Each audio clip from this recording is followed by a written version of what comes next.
E aí, olha, nos últimos dias a internet foi a loucura, um verdadeiro pânico sobre os preços do ouro e da prata. Era manchete para todo lado, comentário explosivo, tudo dando a entender que o mercado estava assim em colapso total. Mas será que a história é bem essa? Vamos mergulhar fundo nisso para entender o que realmente aconteceu por trás de todo esse barulho.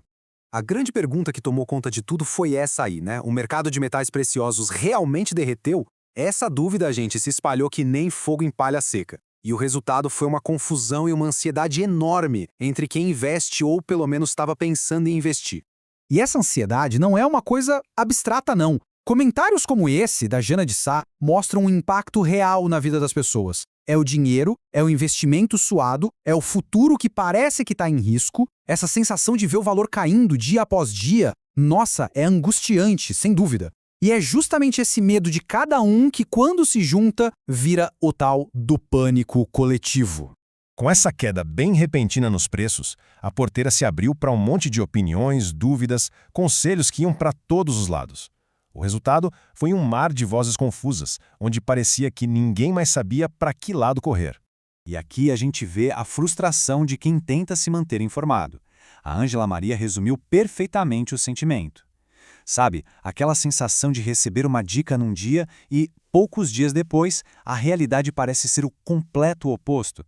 Esse tipo de reviravolta acaba gerando uma quebra de confiança, não só no ativo em si, mas em quem analisa o mercado, e só aumenta a incerteza geral.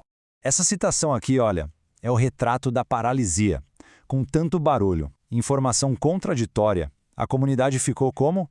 Perdida. Presa entre o medo de perder a chance de comprar na baixa e o pavor de comprar uma coisa que pode cair ainda mais. A pergunta que não queria calar era, e agora? O que fazer? Essa busca por uma direção clara era quase desesperada e mostra bem como o excesso de informação pode levar à inércia.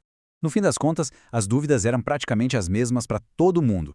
As pessoas queriam entender a causa, saber se era uma oportunidade ou uma cilada, mas acima de tudo, a frase "não estou entendendo mais nada" virou quase um mantra, um símbolo desse sentimento geral de impotência. Mas aí, no meio de todo esse caos, uma distinção, uma ideia crucial começou a aparecer nos comentários. É um conceito que, olha, muda completamente a perspectiva sobre o que estava acontecendo. Vamos ver como essa ideia começou a trazer um pouco de luz para a confusão. O comentário do Tiagão aqui é o ponto-chave. Ele foi direto no centro da questão. A mídia e muita gente nas discussões acabam misturando duas coisas bem diferentes como se fossem a mesma. Existe uma diferença fundamental entre o mercado de papel e o ativo real. E entender isso, isso muda tudo. Então, vamos lá. O ponto crucial é este. De um lado, a gente tem o tal do mercado de papel. Pense em contratos futuros, ETFs, ativos financeiros que são ligados ao ouro, muitas vezes alavancados, o que aumenta tanto os ganhos quanto as perdas. É aqui que a gente vê aquela volatilidade altíssima. Do outro lado tem um ativo real, o metal físico, a barra de ouro que dá para tocar. O valor dele é refletido pelo chamado preço spot. E o que é esse tal de preço spot, afinal? É basicamente o preço do metal físico para entrega imediata.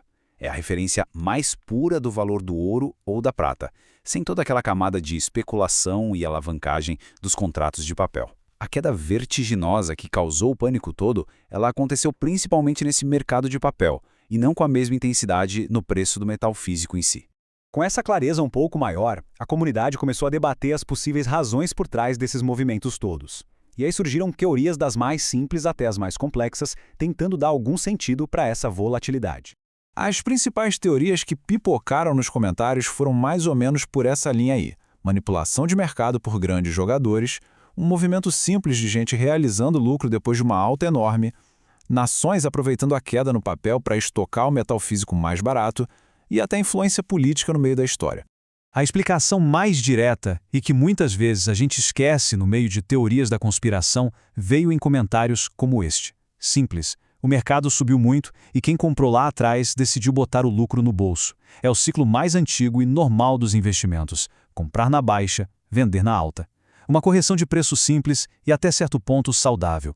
Agora, outra teoria, com um olhar mais geopolítico, sugere que tem um jogo de xadrez maior acontecendo por baixo dos panos.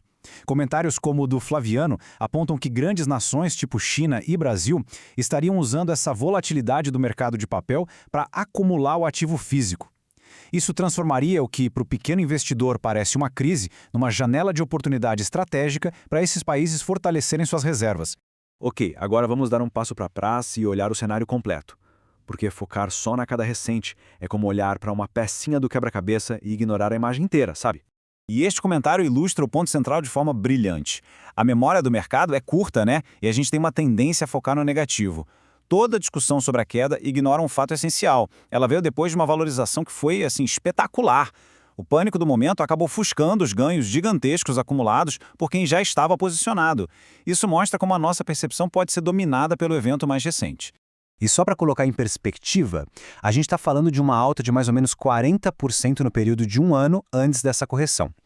Olhando para esse número, a queda recente parece menos um colapso e mais, um ajuste de percurso dentro de uma tendência forte de alta. Então, se tem uma lição que dá para tirar de toda essa confusão, é esta. Volatilidade não é colapso. Movimentos bruscos, especialmente no mercado de papel, fazem parte do jogo. Confundir a volatilidade de curto prazo com um colapso estrutural do ativo real é o que gera o pânico e leva a decisões precipitadas. E isso tudo deixa a gente com uma pulga atrás da orelha, né? Depois de ver como essa confusão entre o mercado de papel e o metal físico conseguiu gerar tanto pânico, fica a pergunta: no mundo dos investimentos de hoje, o que tem mais valor? O ouro que se pode tocar ou a clareza para entender o que de fato está acontecendo por trás das manchetes? A resposta talvez valha mais do que qualquer metal precioso.